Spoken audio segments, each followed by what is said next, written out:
Necəsən?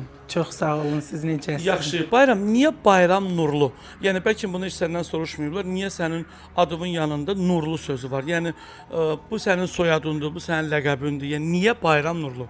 Bayram Nurlu, Nurlu dayımın adı olduğu üçün onu özümə ləqəb götürmüşəm, çox istədiyim üçün. Dayın həyatda yaşayır. Yaşayır. Yaşayır. Neçə dayın, neçə əmin, neçə xalan, neçə bibin var?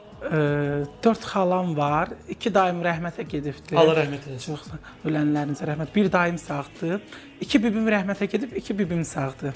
Bayram Nurlu Azərbaycanda özü necə hesab edir? İnternet fenomeni 1, ekstrasens 2, insanların maraq dövrəsində olan bir insan 3.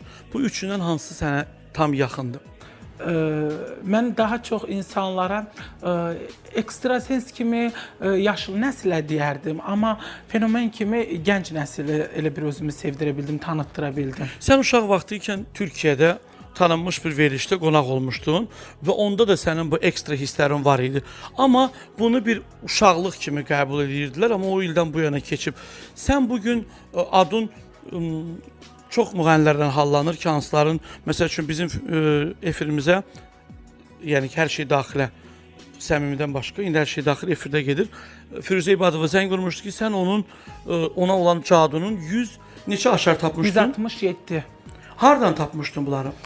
160 belə bir şey oldu ki, dedim sizin öz doğmalarınızın qəbrində olunub bu şey deyə. Mən indi açıqlama tam necə deyirlər. Dedim ki, bu adamdır, yaxın adamındır. O bəlkə də 167 qıfılın tək çıxdığını görsə inanmazdı. Deyərdi ki, bəlkə elə hardansa tanıyır, aparıb özü eləyə bilər deyə. Amma öz evindən çıxan özünün kiməsə o həmənki adama verdiyi patronosu və qayıtmayıb itdiyini eşitmişdi. Yəni ona demişlər ki, ona patronos veriblər.